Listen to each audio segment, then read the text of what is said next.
आप सभी भाई बहनों का आज की आध्यात्मिक चर्चा में बहुत बहुत स्वागत है। आज की चर्चा का विषय है दुख सुख। देखिए, आज की चर्चा का जो हमने वीडियो में चित्र बनाया है उसमें हमने दुख को बहुत बड़ा दिखाया। और अक्सर दुख क्योंकि आपको और हमें क्या पीड़ा देते हैं, कष्ट देते हैं, तो इसलिए दुखों को मैंने एक काले रंग से दिखाया और दुखों के आसपास की एक जो रेखा है वो सफेद रंग की है। क्योंकि दुखों के एक समय सीमा के बाद आपके हमारे जीवन में सुख आते हैं, इसलिए मैंने सुख को दुखों के नीचे दबा हुआ दिखाया। लेकिन सुख को मैंने एक रंगीन चित्र से दिखाया, उसमें कहीं काला रंग नहीं। तो ये रंग भी और इनकी आकृतियों का जो एक आकार है, ये भी आपको हमें एक शिक्षा देता है, ज्ञान देता है। क्योंकि अक्सर आपके हमारे जीवन में ऐसा कोई मनुष्य नहीं है जिसके जीवन में सुख नहीं हो या दुख नहीं हो। ये अलग बात है कि किसी व्यक्ति विशेष के जीवन में सुख अधिक होते हैं, दुख कम होते हैं। किसी किसी के जीवन में दुख अधिक होते हैं, सुख कम होते हैं। क्योंकि एक बात हमें याद रखनी चाहिए कि जितने भी सुख और दुख आते हैं, ये आपके हमारे किए गए कर्मों का ही परिणाम होते हैं। सर्वप्रथम हम दुख और सुख की एक अर्थ जान लेते हैं। देखिए, जब भी आपके हमारे जीवन में कुछ प्रतिकूल परिस्थितियां आती हैं तो वो दुख का एहसास कराती हैं, और जब जब अनुकूल परिस्थितियां आती हैं, ये परिस्थितियां क्या है, ये एक समय विशेष में आती है ना। चाहे 2 घंटे की हो, 2 दिन की हो, 2 सप्ताह की हो, 2 महीने की, 2 सालों की, यानी कि ये सुख और दुख एक समय अवधि के साथ बंधे होते हैं। जब जब अनुकूल परिस्थितियां आती हैं तो उनको सुख का नाम दिया जाता है। आपके हमारे जीवन में बहुत सी अनुकूल परिस्थितियां आती हैं, हम प्रसन्न होते हैं, सुखी होते हैं और अच्छा लगता है। क्योंकि आत्मा का स्वभाव है सुख की इच्छा करना, उसको दुख पसंद नहीं है। इसीलिए आप देखोगे कि किसी भी मनुष्य को दुख से कोई प्रीति नहीं है। सुखों में तो देखिए राग होता है, सभी मनुष्य सुख चाहते हैं, कोई मनुष्य दुख नहीं चाहता। शास्त्रों में तो कहा गया है कि आत्मा का सुख चाहना उसकी एक स्वभाव है, उस स्वभाव को बदला नहीं जा सकता। सभी आत्माओं का स्वभाव है, केवल मनुष्य का ही नहीं। यानी कि मनुष्य के अलावा भी जो 84 लाख प्रकार की जो जोनियां हैं, उन जोनियों में भी जितनी आत्माओं का एक स्थूल शरीर में रहते हैं, वो भी अपने अपने ज्ञान के स्तर पर वो भी सुख ही चाहती हैं। चाहे वो कुत्ता हो, गाय हो, यानी कि पशु हो, पक्षी हो, चिड़िया, तोता, कबूतर हो, दुख कोई भी नहीं चाहता। ये अलग बात है कि देखिए, हम अपने दुखों को एक परिभाषित कर देते हैं कि हमें पीड़ा हो रही है, बोल सकते हैं। लेकिन एक पशु पक्षी, उनके पास तो देखिए भले ही आवाज का गुण तो है, लेकिन वो शब्दों का उनके पास ज्ञान नहीं है, शब्द नहीं वो बोल सकते, इसलिए वो अपने दुखों को प्रकट नहीं कर सकते। लेकिन आपके हमारे जीवन में, यानी कि मनुष्य जीवन में, आपके हमारे जीवन में जितने भी सुख दुख आते हैं, आज तो वैसे हमारी चर्चा केवल दुखों के ऊपर ही है, क्योंकि हमने दुख को बहुत ही बड़े आकार में दिखाया और सुख को मैंने एक दबा हुआ दिखाया है। देखिए, इन सभी सुख और दुख की स्थितियों को समझने के लिए हमें कर्म फल सिद्धांत को समझना होगा। क्योंकि कर्म फल के साथ सिद्धांत शब्द जुड़ा है। सिद्धांत का अर्थ ही ये है कि जिसका कभी भी खंडन नहीं होता, वो अनादि काल से एक प्रवाह में चलते आ रहे हैं। यानी कि किए गए कर्मों को, फल को कोई भी शक्ति नष्ट नहीं कर सकती। किए गए कर्मों के फल को भोगना ही होता है। देखिए, आप और हम सभी भाई बहन अपने मिले हुए जीवन में सुख रूपी फलों को तो हम किसी को भी बांट सकते हैं, परोपकार के कार्यों में लगा सकते हैं, परिवार के किसी सदस्य को भी दे सकते हैं। लेकिन दुख रूपी फलों को हम त्याग नहीं कर सकते। यानी कि दुख रूपी फलों का तो हमें भोगना ही होता है, हमें स्वयं को ही भोगना होता है। यानी कि दुख रूपी फलों का हम त्याग कर ही नहीं सकते, क्योंकि पुण्य कर्म करने से हमें सुख रूपी फल मिलते हैं, अनुकूल स्थितियां मिलती हैं। और जब जब हम पाप कर्म करते हैं तो उन किए गए पाप रूपी कर्मों का जो दुख रूपी फल है वो हमें एक दंड रूप में दिया जाता है, सजा रूप में दिया जाता है, ताकि भविष्य में हम ऐसी गलतियां नहीं करें, ऐसे गलत काम नहीं करें, ऐसे हम पाप कर्म नहीं करें। क्योंकि शास्त्रों में, वेदों में, जो कि सृष्टि के आरंभ में ही परमात्मा द्वारा प्रकट किए जाते हैं, उनको किसी ने लिखा नहीं। शास्त्रों में, वेदों में ये लिखा हुआ है कि अपने जीवन में ये करो, ये मत करो। जो करने वाली बात लिखी है वो हमारे लिए पुण्य कर्म होते हैं, जिनको करने से आपको, हमें जीवन में सुख मिलते हैं। और जिनके लिए मना किया है, इन कर्मों को हमने नहीं करना, वो सभी कर्म पाप श्रेणी में आते हैं। तो शास्त्रों में जब मना किया गया, निषेध किया गया है, देखिए हम यातायात में भी चलते हैं तो हम देखते हैं कि विभिन्न प्रकार की साइन बोर्ड लगे होते हैं। तो उनपे भी जब अगर साइन बोर्ड में ही ये लिखा हुआ है ये रास्ते पे जाना मना है, तो हम अगर जाते हैं तो फिर हमारा चालान कटता है ना। इसी तरह परमात्मा की ये जो प्रकृति एक एक अदालत सी है, व्यवस्था सी है, जहाँ कर्मफल सिद्धांत सदा ही अपने कार्यशील रहते हैं। क्योंकि प्रकृति तो देखिए अपने आप में जड़ है। प्रकृति के देखिए 3 गुण कहे जाते हैं, तमोगुण, रजोगुण और सतोगुण। तमोगुण से 10 गुना अच्छा रजोगुण कहा जाता है, रजोगुण से भी 10 गुना अच्छा सतोगुण कहा जाता है। लेकिन इन सभी गुणों का अपना अपने एक लक्षण है, स्वभाव है। तो मनुष्य अपने जीवन में, देखिए शास्त्रों में यह भी कहा गया है कि मनुष्य जीवन में ही हम जितने भी कर्म करते हैं सकाम भाव से, देखिए पुण्य कर्म तो हम निष्काम भाव से भी कर सकते हैं, लेकिन पाप कर्म तो सकाम भाव से ही होते हैं, उसमें निष्कामता का कोई प्रावधान ही नहीं है। यानी कि जब जब मनुष्य पाप कर्म करता है तो उसके दुख रूपी फल आने निश्चित माने जाते हैं। ये अलग बात है कि देखिए कर्म और फल के बीच में एक समय का अंतराल होता है। यानी कि कोई फल 1 हफ्ते बाद आ सकता है, कोई महीने बाद, कोई साल बाद, कोई 10 साल बाद आता है, कोई इसी जन्म में भी नहीं आता, अगले जन्म में मिलता है, कुछ जन्मों बाद भी मिलते हैं। देखिए जैसे आपके हमारे कर्म है ना, इनको बीजों के समान भी कहा जाता है। जैसे सभी बीजों का एक अलग अलग स्वभाव है, किसी की फसल 1 महीने में आती है, किसी की 3 महीने में, किसी में साल बाद। कहा जाता है कि इमली का पौधा 30-35 वर्ष बाद अपना फल देता है। यानी कि बात समझने के लिए कि किए गए कर्म का फल आना निश्चित है। अगर हमने पुण्य कर्म किया है तो उसका सुख रूपी फल आएगा। यदि हमने पाप कर्म कर दिया है, देखिए कर्मों को तो मैं अक्सर अपनी चर्चाओं में एक धनुष से छोड़ा हुआ तीर भी कह देता हूँ। क्योंकि जब हमने कर्म कर दिया तो अब उसको कोई भी शक्ति उसको लौटा नहीं सकती। जैसे हम अपने तीर कमान से तीर छोड़ देते हैं, धनुष से तीर छोड़ दिया तो वो तो छोड़ दिया ना, अब उसको हम वापस नहीं ले सकते।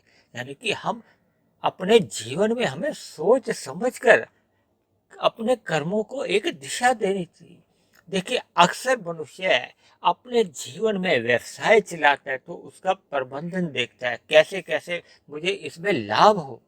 लेकिन मिले हुए जीवन में हम अपने जीवन की एक जीवन जीने की शैली को हम कोई महत्व ही नहीं देते। बस सुबह उठे, दिन भर धन कमाया, खाया पिया, मौज मस्ती की, रात को सो गए। बस इसी तरह मनुष्य के जीवन में एक एक दिन घटता रहता है।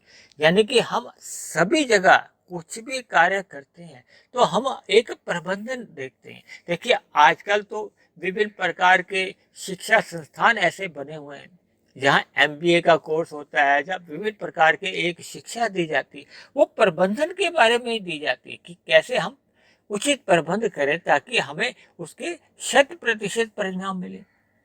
कोई भी आदमी व्यवसाय चलाता है, बड़ी बड़ी उद्योग लगते हैं तो उसमें प्रबंधन को एक विशेष महत्व दिया जाता है। ताकि किसी भी कारण उनके उद्योग में हानि नहीं हो जाए, लाभ ही लाभ हो। इसीलिए वो प्रबंधन को देखने वाले लोगों को बहुत अधिक वेतन देते हैं, इसीलिए ताकि उनके प्रबंधन में एक कहीं भी कमी नहीं रह जाए, उनके उद्योग में लाभ ही लाभ हो। लेकिन मनुष्य इन सभी बातों को अपने जीवन में, जो कि आपका हमारा मिला हुआ एक अनमोल जीवन है, हम इसकी एक व्यवस्था नहीं देखते, हम प्रबंधन नहीं सही करते, हम इन कर्मों के बारे में सही सही ज्ञान नहीं लेते। देखिए, जब हम मनुष्य जीवन में सतोगुण में स्थित ही नहीं होता, क्योंकि तमोगुण तो अज्ञानता से कहा जाता है, उसमें तो एक मनुष्य को ज्ञान रहता ही नहीं, या बहुत ही अल्प ज्ञान होता है। और रजोगुण की स्थिति में जो अक्सर मनुष्य देखा जाता है, क्योंकि जितने भी संसारी आकर्षण है, विषय भोग हैं, गंध, रस, रूप, स्पर्श और शब्द, ये सभी संसारी आकर्षण या रजोगुणी भोग ही समझे जाते हैं। और रजोगुणी मनुष्य जब इन भोगों में लिप्त रहता है तो उसमें एक ज्ञान 100% नहीं होता, उसका ज्ञान धुंधला होता है, यानी कि उसको धुंध में जैसे दूर का दिखाई नहीं देता ना। इसीलिए इन किए गए कर्मों के क्या परिणाम आएंगे, यानी कि दूरगामी, दूर का दृश्य, जैसे हम गाड़ी चलाते हैं, धुंध हो तो हमें दूर की वस्तुएं नहीं नजर आती ना, तो इसीलिए किए गए कर्मों का जो दूरगामी परिणाम आएंगे, फल आएंगे, उनके बारे में मनुष्य को एक ज्ञान ही नहीं होता। देखिए, ज्ञान की सही स्थिति होती है सतोगुण की, और सतोगुण का मनुष्य संग नहीं करता, और सतोगुण का जब मनुष्य संग ही नहीं करता तो उसका ज्ञान बढ़ता नहीं। इसीलिए तो कहा जाता है, क्योंकि मनुष्य जोनी कर्म जोनी है, साधना जोनी है, भोग जोनी नहीं। भोग जोनी तो देखिए मनुष्य से नीचे की जोनियां है या मनुष्य से ऊपर की जोनी, यानी कि 84 लाख जोनियों में केवल मनुष्य जोनी को ही कर्म जोनी कहा जाता है, क्योंकि मनुष्य योनि द्वारा जितने भी कर्म किए जाते हैं, जिनका सुख दुख रूपी फल आता है, ये केवल मनुष्य योनि में ही लिखे जाते हैं, अन्य योनियों के कर्म लिखे नहीं जाते। मनुष्य से नीचे की जितनी भी योनियों के वो कर्म करते हैं, उनको क्रिया कहते हैं, वो प्रकृति की प्रेरणा से करते हैं। एक कुत्ता बिल्ली को खा जाता है या चूहे को खा जाता है तो उसको कोई हत्या का आरोप का दंड नहीं मिलता, उसका कोई पाप का कर्माशय नहीं बनता। जबकि मनुष्य से ऊपर की जितनी भी जोनियां हैं, जो कि अक्सर हम देवी देवताओं के नाम से ही अधिक ज्ञान रखते हैं, वो भी जितने भी पुण्य कर्म करते हैं एक भौतिक व्यवस्था चलाने के लिए, या आपके हमारे जीवन में जितने एक सुख सुविधाओं को प्रदान करते हैं, उनका भी कोई पुण्य कर्मों का कर्माशय नहीं बनता। वो परमात्मा की प्रेरणा से एक व्यवस्था ऐसी बनी हुई है, उनका पुण्य कर्मों का कर्माशय घटता है और नीचे की जोनियों में पाप कर्मों का कर्माशय घटता है। केवल मनुष्य योनि में पाप और पुण्य दोनों कर्मों का हमें फल मिलता रहता है। लेकिन जो मनुष्य योनि की एक विशेष महत्व है वो ये कि हम नए कर्म कर सकते हैं, नए कर्म करने की हम सभी मनुष्यों को स्वतंत्रता है। इसीलिए तो कभी कभी कहा जाता है ना कि हमने कोई ऐसा कर्म तो किया नहीं जिसका हमें दंड मिल गया। तो ऐसे में क्योंकि अन्य मनुष्यों को कर्म करने की स्वतंत्रता है, तो वो अपनी स्वतंत्रता का जब दुरुपयोग करते हैं, वो पाप कर्म करते हैं, तो कभी कभी उनका जो हमें फल मिलता है वो फल रूप में नहीं होता, वो परिणाम रूप में होता है, प्रभाव रूप में होता है।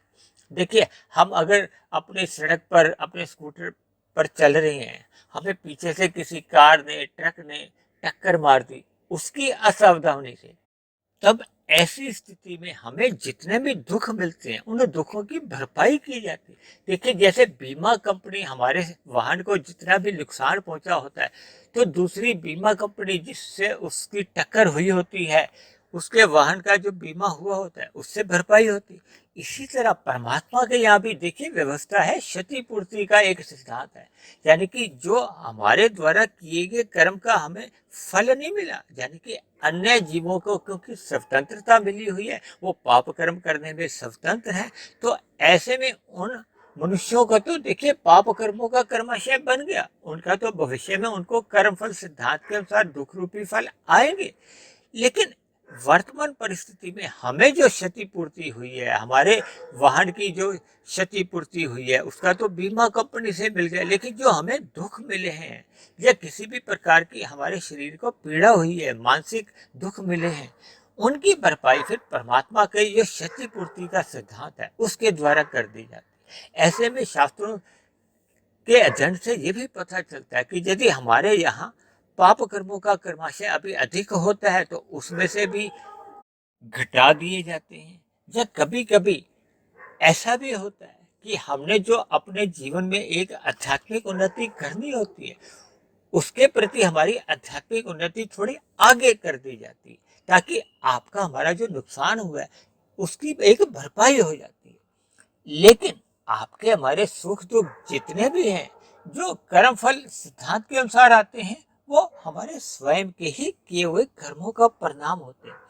अक्सर मनुष्य जब जब दुख आते हैं तो अक्सर मनुष्य अपनी जन्म पत्रियां लेकर अक्सर कुछ ऐसे लोगों के पास चले जाते हैं अज्ञानतावश, जिनके फलस्वरूप कोई वो उनको कुछ अंगूठी दे देते हैं या माला दे देते हैं या विभिन्न प्रकार के कर्म करने की एक सलाह देते हैं।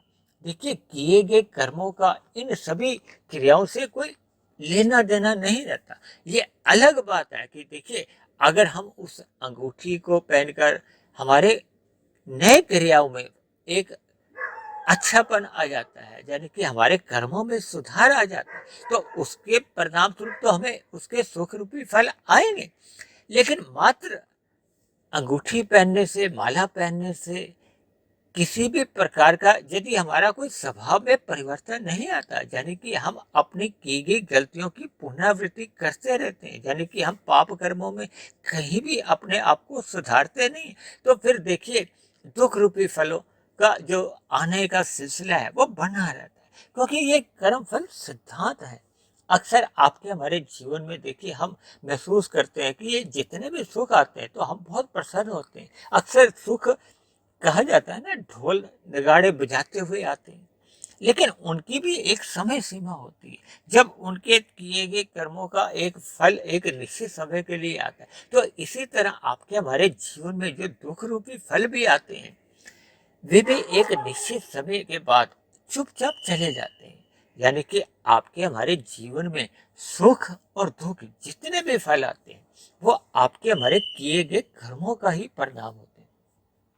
देखिए, परमात्मा क्योंकि इतने अधिक दया भाव रखते हैं, देखिए परमात्मा किसी के साथ भी कोई पक्षपात नहीं करते, यानी कि किसी मनुष्य विशेष को अधिक दुख दे दें कर्मों से अधिक, ऐसी व्यवस्था नहीं। या पुण्य कर्मों से अधिक सुख दे दे, ऐसी भी व्यवस्था नहीं। यानी कि सभी के साथ, सभी जीवों के साथ परमात्मा द्वारा एक न्याय व्यवस्था में ही ये सभी होता है। किसी भी प्रकार का कोई पक्षपात नहीं किया जाता। हाँ, परमात्मा सभी जीवों को समान रूप से ज्ञान देते हैं।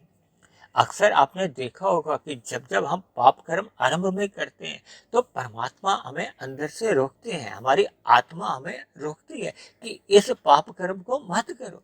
लेकिन जब जब हम इन बातों की, इन सलाह की या परमात्मा के निर्देशों की हम अनसुनी कर देते हैं और पाप कर्म कर जाते हैं, तो देखिए फिर ऐसे किए गए पाप कर्म का दुख रूपी फल आना तो एक निश्चित रहता है।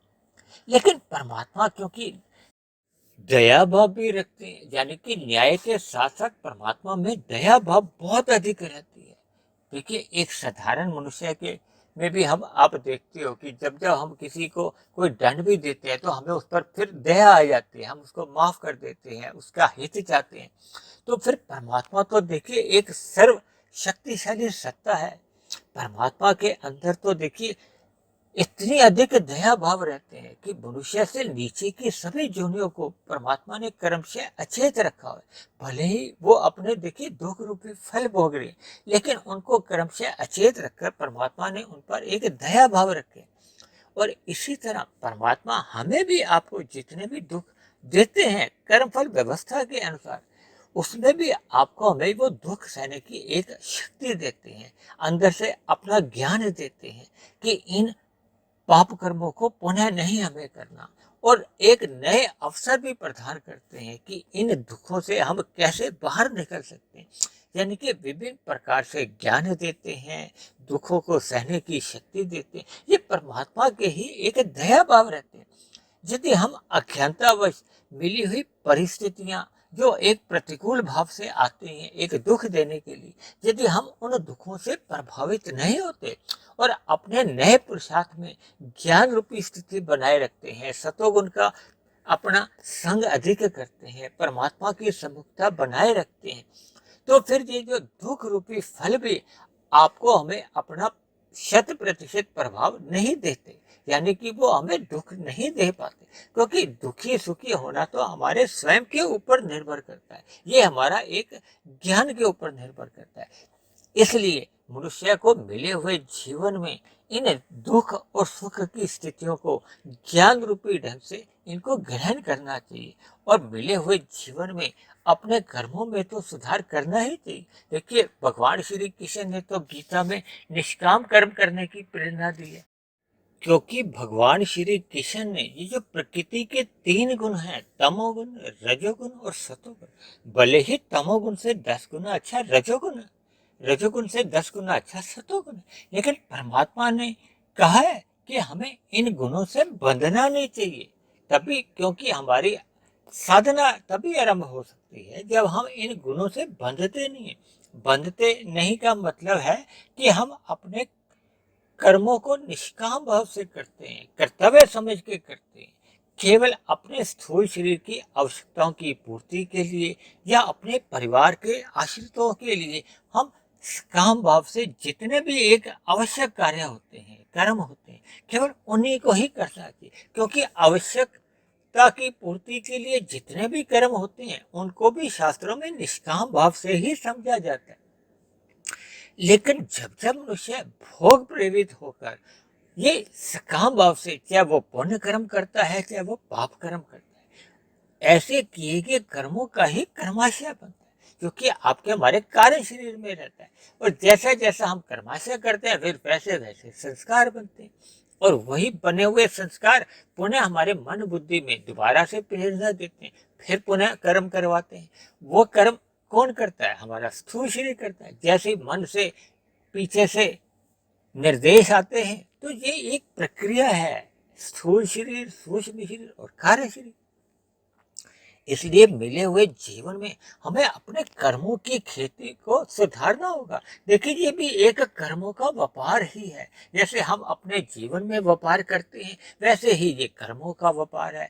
देखिए, अगर हम पाप कर्म करते हैं तो भविष्य में हमें इनकी दुख रूपी फल भोगने ही पड़ेंगे, और यदि हम पुण्य कर्म करते हैं, देखिए पुण्य कर्म भी रजोगुण में रहकर भी होते हैं, सतोगुण में रहकर भी होते हैं। रजोगुण के पुण्य कर्म हल्की श्रेणी के होते हैं, क्योंकि हम अन्य जीवों को तो तंग नहीं करते, केवल अपने सुख के ही सुनिश्चित करते हैं, अपने सुख के लिए ही कर्म करते हैं। जबकि सकाम कर्म में सतोगुणी कर्म इसलिए अच्छे माने जाते हैं जिसमें हम सकाम भाव से ही कर्म करते हैं, लेकिन पहले अन्य जीवों का हित चाहते हैं, परोपकार के कार्य करते हैं, और उसके बदले में हम अपना भी हित चाहते हैं, यानी कि भोगों में रुचि तब भी हमारी बनी रहती है।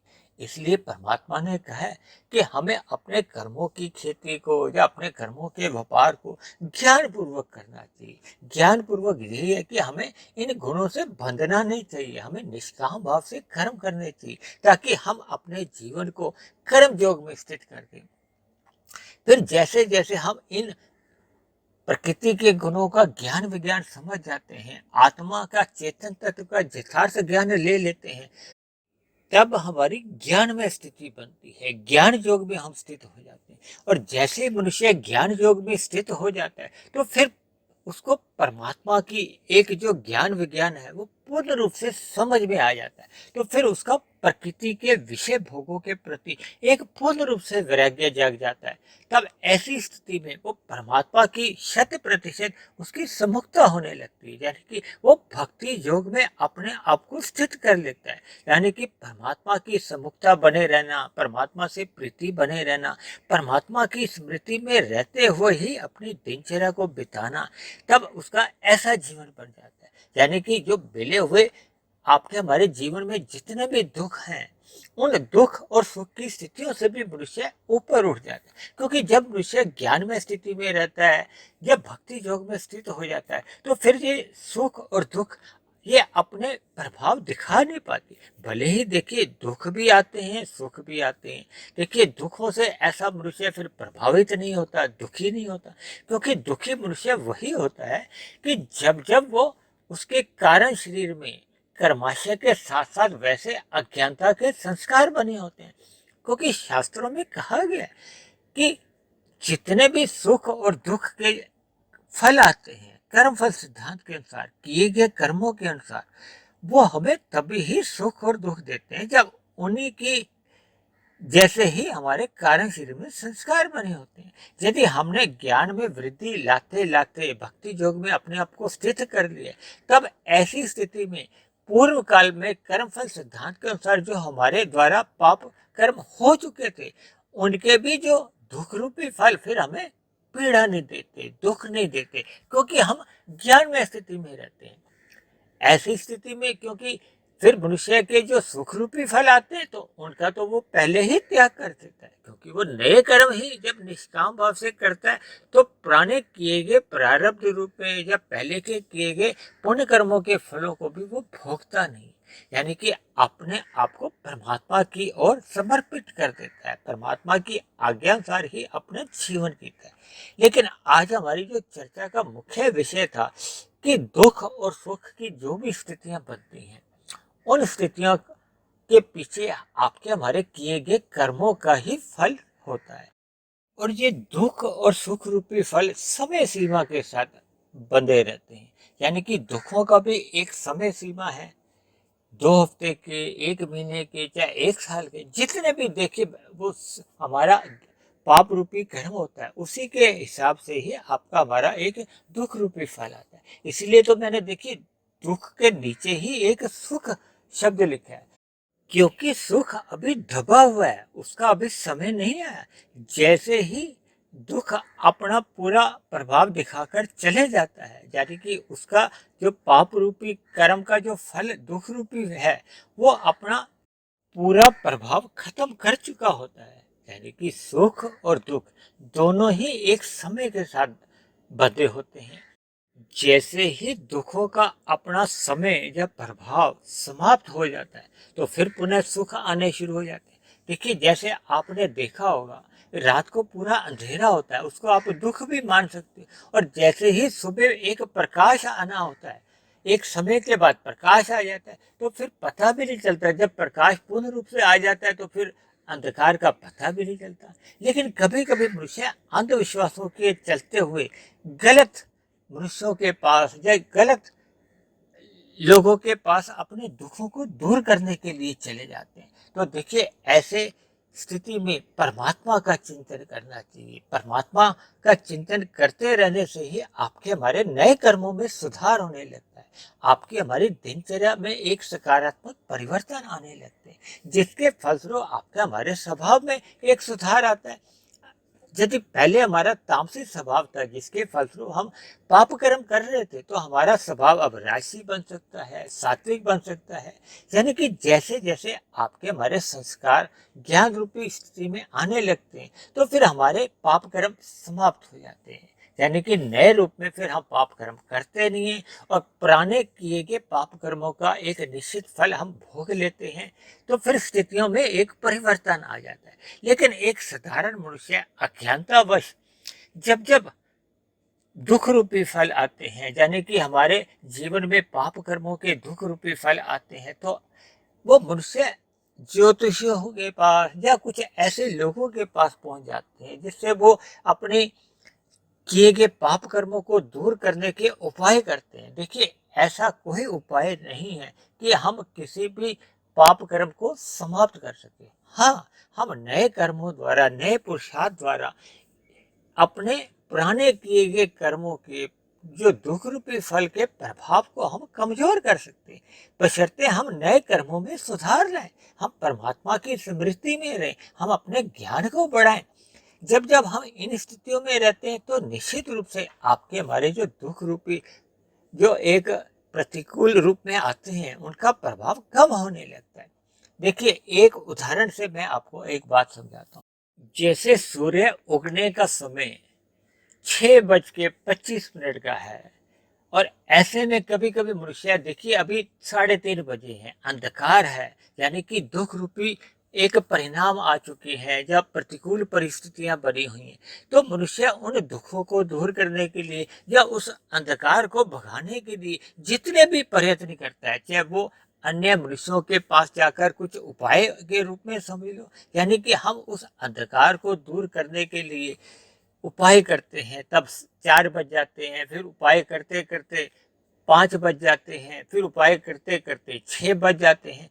तो अंतिम रूप में हम जो उपाय कर रहे होते हैं, तो फिर अक्सर मनुष्य इस भ्रम में रहता है कि मेरा उस व्यक्ति विशेष के पास जाकर मेरे दुख दूर हो गए। यानी कि देखिए, जब वो 6:30 यानी 6:25 पे तो देखिए सूर्य का प्रकाश आना ही था, तब ऐसी स्थिति में मनुष्य ये भ्रम पाल लेता है कि मुझे वहां जाने विशेष से मेरे दुख दूर हुए, जबकि उतने समय विशेष में वो पहले के जो दुख रूपी परिणाम थे, जब प्रतिकूल परिस्थितियां थी, उनका एक समय समाप्त हो चुका था। देखिए, अंधकार जैसे 3 बजे से चलते चलते उसने 6:25 पे पूर्ण रूप से समाप्त हो ही जाना था, और 6:25 पे सूर्य उगना ही था। तो ऐसी स्थिति में ये जो हम अन्य उपाय करते हैं, इन उपायों की तरफ ना ध्यान करके हमें अपने कर्मों की ओर सुधार करना चाहिए। मेरी आप सभी भाई बहनों से विनती है कि ज्ञानमय स्थिति में रहिए, अपने अंधविश्वासों से आप बाहर निकलिए, परमात्मा की ज्ञानमय स्थिति में अपने आप को स्थित करिए, ताकि ये जो प्रकृति के तमोगुण, रजोगुण और सतोगुण का जो एक यथार्थ ज्ञान है, प्रकृति के गुणों का ज्ञान मात्र होने से ही परमात्मा की ये जो कर्मफल सिद्धांत है, ये आपको हमें समझ आ जाते हैं। देखिए, ये जो मैंने अभी सूर्य का और अंधकार का जो एक उदाहरण दिया, इस उदाहरण से आपके काफी अंधविश्वास मैं समझता हूँ कि समाप्त हो जाने चाहिए। इस उदाहरण को ही आप लक्ष्य मानकर अपने मिले हुए जीवन में, देखिए दुख आते हैं तो उन दुखों में हमें भयभीत नहीं होना चाहिए, उनको ज्ञान पूर्वक हमें ग्रहण करना होगा। प्रसन्नता पूर्वक उनको भी आप ग्रहण कीजिए, और अपने नई स्थितियों में, नए पुरुषार्थ में आप सकारात्मक परिवर्तन लाएं। ये तभी संभव हो पाता है जब मनुष्य ज्ञानमय स्थिति में रहता है, परमात्मा की शरणागति हो जाता है।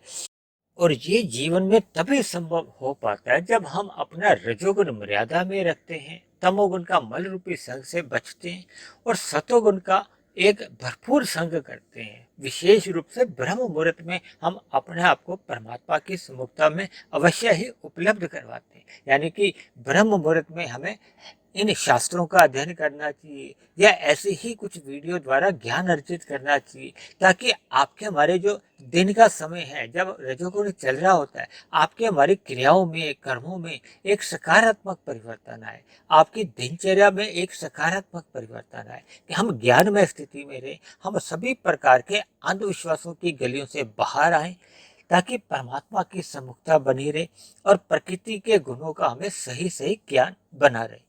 तो इन्हीं सभी शुभ स्थितियों में आप सभी भाई बहनों का जीवन भी जल्द से जल्द व्यवस्थित हो।